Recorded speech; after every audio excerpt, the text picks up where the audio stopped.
Минатиот пат кога ни гостуваше доктор специјалист Таше Трпчевски предизвика големо внимание кај вас. Имавте многу прашања за него и ветивме дека ќе зборуваме повторно на тема неплодност кај двојките во Македонија, бидејќи болницата Плодност има најголем успех при ИВФ постапките. Имаа многу прашања за вас, па ќе се обидеме да одговориме на некои од нив, што овде во студиото, а што и вие што ќе можете да прашате на 3116 566.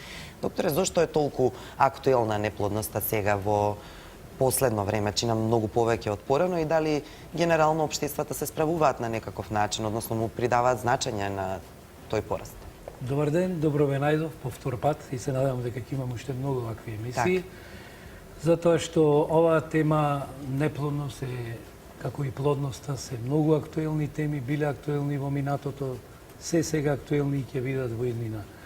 Во однос на плодноста, која што е синтагма на животот, безсмртноста, продолжување на животот, потенцијата и така натаму, Божја волја за стварање на дете. Имаме една опозитна работа, тоа е неплодноста, која што е секогаш синтагма на разочарување, депресија, запаѓање во некој лавиринт на безнадежност и така натаму и така натаму. Значи, една тема која што е многу популарна од светски размери, бидејќи се рачуна дека околу 185 милиони парови моментално во светот, онако колку што кажува статистиката, а не е секогаш таа статистика добро направена, дека страдаат толку многу парови од неплодност, а и не е направена статистика колку и од паровите имат проблеми за второ и трето дете. Да. Моја проценка негде во Македонија околу 15.000 парови имат ваков проблем. А инаку неплодноста, значи, е субјект од светски размери, од многу причини, сакате од економски, социјални, филозофски и психолошки. Значи, значајноста е голема затоа што е доста раширен проблем во светот, на сите делови од нашата планета, бидејќи засега многу голем број на парови. Тоа е проблем за кој што се вика дека представува и една закана за демографската положба, значи доведува до така наречена демографска криза, кога се намалува наталитетот, а знаеме дека ако морталитетот е поголем од наталитетот, значи кога бројот на мртвородени е поголем од новородени, тогаш и тоа е закана за нацијата. Значи, значајна е од многу аспекти на животот, особено психолошкиот аспект, како што кажав, бидејќи брачниот пар може, односно во брачната врска, сите оние кои што имат проблеми со неплодноста можат да бидат втурнати во таа психолошка криза, од кој што некои никогаш нема да се излечат, меѓутоа други ќе излечат поука за нови сознанија и нивна подобра иднина. Во однос на прашањето колку е значајно општеството му придава, односно државата на овој проблем, јас мислам дека кај многу држави, вклучувајќи нашата држава, даваат внимание на овој феномен, на овој проблем и дека на сите им е стало да се стимулира раѓањето, да се раѓаат нови генерации, односно да се обновува нацијата. Дури во некои држави тоа е предмет на дневно-политички расправи, кога опозицијата ја критикува власта за тоа дека не направила ништо за планирање на семејството. Меѓутоа, како и да е, мислам дека жителите на оваа планета, сите на некој начин, 97% од нив сакаат деца, сакаат да бидат татко и мајка, на сите им е стало до тоа да бидат родители, а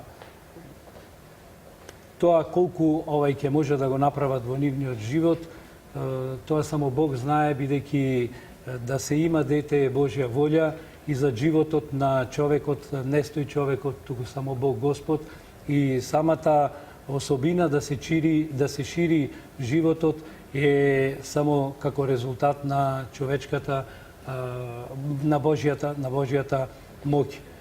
Инаку во минатото, кај паровите кои што имаја проблеми со неплодност, во главном им се нудеше или да се помират со судбината, или да си усвојат дете. Меѓутоа, тоа сега не е така. Сега имаме напредната технологија, каде што примеруваме различни методи на асистирана хумана репродукција, значи покрај конзервативното лечење со медикаменти, ние лекарите им помогнуваме на овие парови, применувајќи дел од овие нови методи на асистирана хумана репродукција, исто така и методите на репродуктивна хирургија, како што се лапароскопија и хистероскопија, така да мислам дека во 85% од случаевите проблемот на неплодноста веќе може да се реши, а 0,1%, 5 до 10% од паровите можеби никогаш ќе немаат деца и можеби тоа така треба да биде, но секогаш треба да постои надеж кај сите парови и сите оние кои што се упорни, мислам дека ќе можат да стигнат до целта, тоа е посакуваното дете. Сакав да ве прашам нешто, бидејќи го спомнавте тој психолошки притисок кој што расте со кај предизвиканите нели двојки. Дали е вистина дека тој страв и таквата една психолошка состојба за страв дека нема да можат да ја постигнат целта, може да влијае на зачнувањето? Тоа често го се поставува прашањето дали стресот предизвикува неплодност или неплодноста предизвикува стрес. Јас имав едно предавање пред месец дена, агенција Марили одржа еден ваков јубилеј имаше, и меѓу другото бев поканет предавач со тема емотивниот аспект на неплодните жени во време на инвитро постапките и оние кои што лечат неплодност.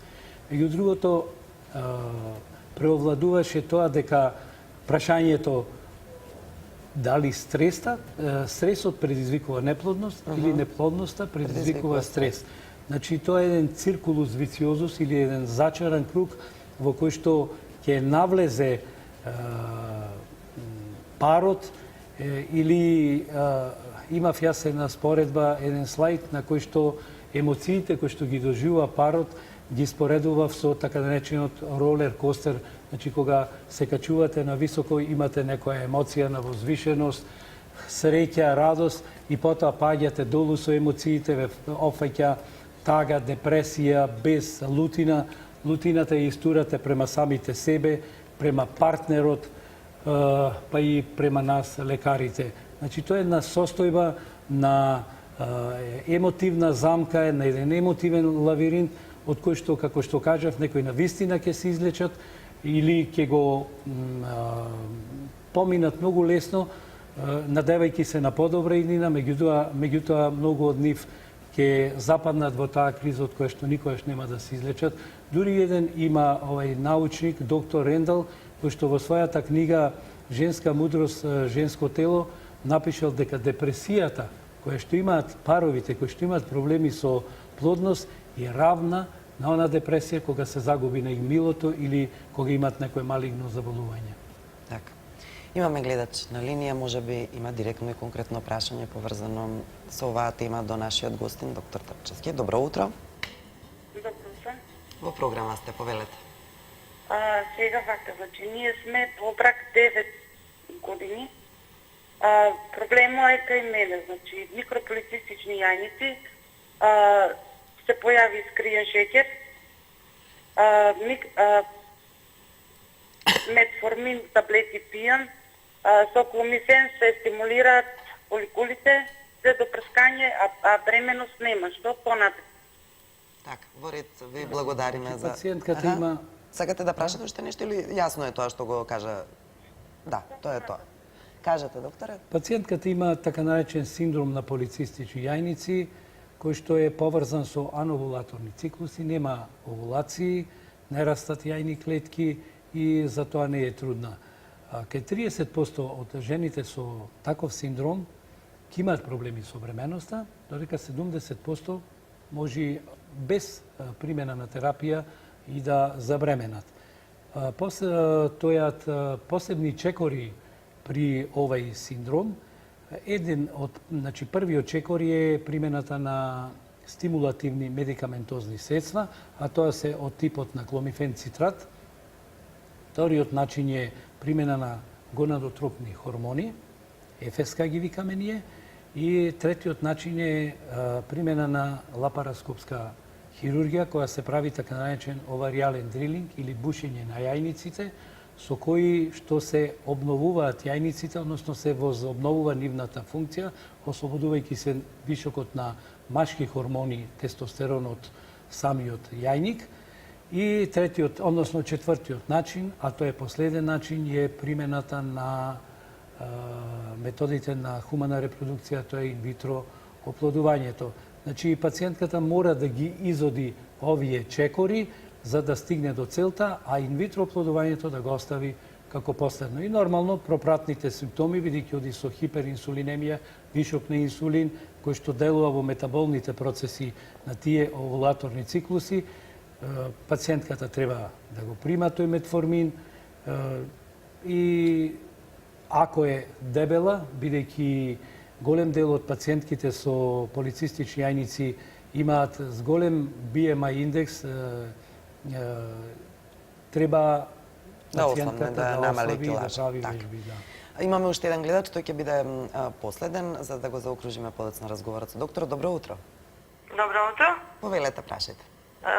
Сакам да го прашам докторот.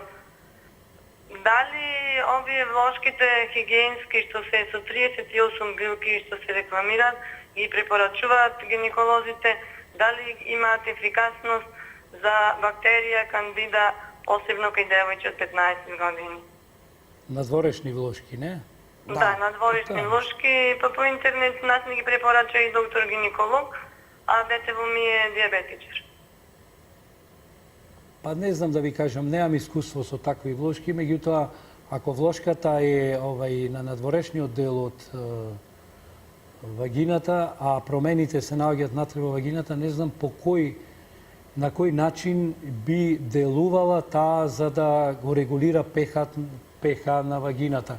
Знам дека пациентка дојде која што ми кажа дека исто така користела влошки за да добие овулација. И за тоа е повеќе маркетиншки трик за комерцијална работа со тие влошки и након ефектот во однос на лечење на колпит и воспаление на вагината, не би знаел да ви го објаснам овој механизмот на делување, бидејќи навистина немам искуство со влошки. Спомна првата наша гледачка, 9 години е во брак, ако не се лажам, така нешто кажа. Кога, докторе, треба да се пристапи кон овие постапки веќе за да не се губи време, како што? Така, значи си постојат и дефиницијата сама на неплодноста е дека ако во рок од година дена после редовни сексуални односи без примена на контрацепција, ако не дојде до плодност, тогаш треба да се отпочне со испитувањата. Фактички, тие 12 месеци не представува некоја биолошка законитост на која што треба да се држиме. Тоа се само одредени норми заради тераписки или диагностички цели. Значи, мора еден момент да се почи. И бидејќи во рок од година дена се мисли дека околу 85% од паровите ќе добијат дете, тогаш оставен е тој период од година дена кога треба да се започнат испитувањата. Меѓутоа, ако жената е постара на 35 години, секако мислам дека тој период треба да се скрати и треба да види после 6 месеци. Меѓутоа, многу е битно, барем јас така тврдам, дека чим парот ја оствари својата врска и кога ќе си ја зацврсти врската, веднаш треба да размислуваат за дете. Нормално не го препорачувам на парови од 16-17 години, меѓутоа после 25-та година веќе треба веднаш да се започне со испитувањата, односно да се планира да имаат дете, а доколку проблемот се појави за неплодност, тогаш веднаш треба да се започне со испитувањата, бидејќи се очекува дека во рок од 6 месеци 50 до 60% од жените треба да забременат, во рок од година дена 85%, наредната година ше 5% и 5 до 10% ќе имаат проблеми за кои што треба да се обратат кај нас лекарите за да ја утврдиме фактичката состојба, односно причините на неплодноста, односно да примениме најадекватна терапија за да успешно се заврши дивната голгота. Имаме уште малку време, но доволно за да заокружиме, докторе, бидејќи сега ова сите ги интересира кои се можеби во таква фаза на постапка. Од што зависи таа успешност на инвитро постапките? Мене ми е многу криво што многу кратко траи времето. На дневен ред да ве ставиме, да. И во друга прилика и се нудам да видам гости на оваа емисија. Секако. Значи, успешноста е мултифакторијална и зависи од многу фактори. Значи, од една страна имаме успешност на лекување на неплодност и од друга страна имаме успешност на лекување на неплодност со инвитро постапките. Зборуваме за успешност на лекување на неплодност со конзервативни методи, односно спонтано. Како би можеле да го поспешиме процентот на бременост? Од што зависи? Јас би рекол, значи, проблемот е мултифакторијален, зависи која е и причината. Значи, кај една жена може да има причини со јајоводите, може да има инфекција, че ако има причини со јајоводите, треба да ги третираме адекватно со хируршка терапија. Ако се работи за инфекција, треба да ја третираме инфекцијата. Ако се работи за ановулаторни циклуси, треба да ги третираме тие циклуси, значи да ја дадеме средства за стимулација на овулацијата како кај претходната пациентка. Ако постојат некои анатомски аномалии, треба да ги коригираме и така натаму и така натаму. Меѓутоа, друг битен елемент или фактор за успешно излекувана неплодност и се и фреквенцијата и честотата на односите. Кај паровите се препорачува да имаат